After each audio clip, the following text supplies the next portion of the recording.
Hey you, it is Hannah from Communication Wise, and this morning I posted on Facebook about how to respond or deal with, handle pushy people. And I posted a picture of a woman pushing a man in the water, but she was clearly pushed before that herself. Which made it a funny picture for me and actually relevant to my story about pushy people. So, how do you deal with them? Well, first, I would take out the label of pushy. This is just a person with a strong expression, with strong feelings about, the subject at hand. And we help ourselves by just like scratching the label of pushy. This is just another person. This is just another human being who wants to feel good, just like you and me. So that helps because we're kind of like neutralizing ourselves towards that other person.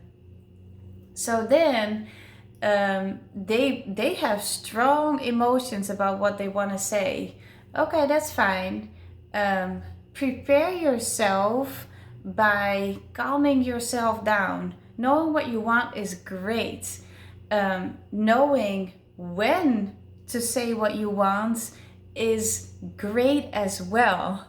Because if you are able to pause whatever is on your mind to actually genuinely listen to the other person, just like, blank yourself while listening to the other person, you can let them know that you heard them and they are going to calm down.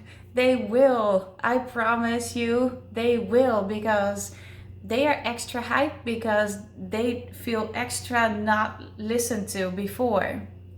So pause yourself, listen to the other person, ask questions, be genuinely curious, and then sort of summarize what they had to say. So I hear you say that it's really important for you to have the kids this weekend because you like something came up and you planned something and you know that it's last minute, but you want me to change my weekend plan. Is that correct?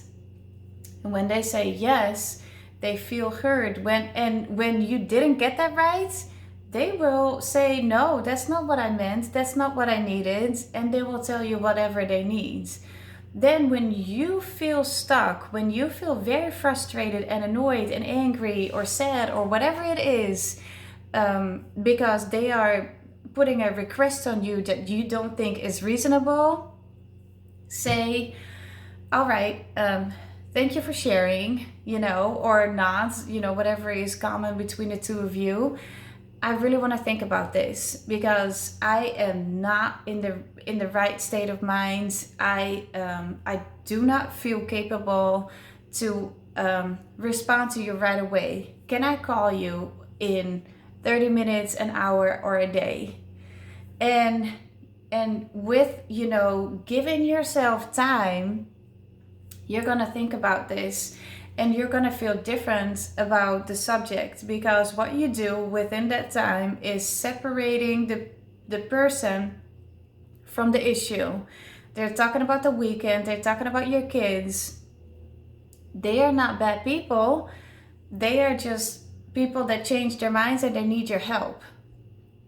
So we're taking away a label again in order to separate the problem from the person. And you are going to think about the weekends and your kids' well-being instead of I'm annoyed and I'm gonna say no for no reason. No, you're not, because you want to work this out too, because you're gonna run into that person again, because they are the other parents. Or when this is a neighbor and they have a request that sounds really, really outlandish to you, you're going to give yourself time to think about it and come back to them when you have calmed down yourself, because your emotions are not going to help you and you're not done, because these are people that you're going to run into again. Same with a coworker or a supervisor. They drop something on you and they say, I need it by tomorrow morning at 10. And you feel extremely emotional about it because you weren't planning on, doing extra work after 5 or 6 or whenever you're done with work. Give yourself a little time. Walk away from it. Go to the bathroom. Sit still for a little bit. Do nothing, because within that nothing, you create peace for yourself, which is going to help you and the other person.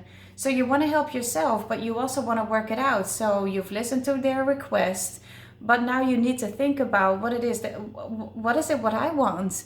What is in my best interest? And what is our common ground? What is it what we both have this together?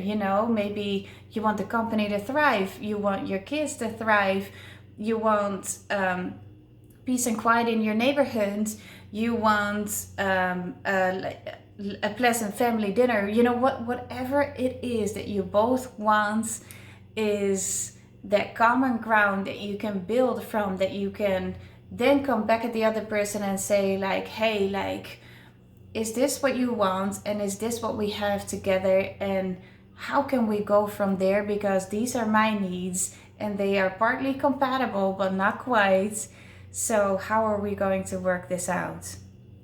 So 1, get yourself together after or before you've listened to their requests, and take time. They can be pushy, that's fine. That's who they are. That's what they do. But it is not your moment to react on it because you feel pushed, and that's not the moment to respond constructively to whatever the actual issue is. So you're gonna get there, but with pushy people, you have to be really, really extra aware of how you are doing inside and then go from there. I'm wishing you the best of luck. And if you have questions, don't hesitate, ask me whatever I think about it and maybe I can help. Thank you.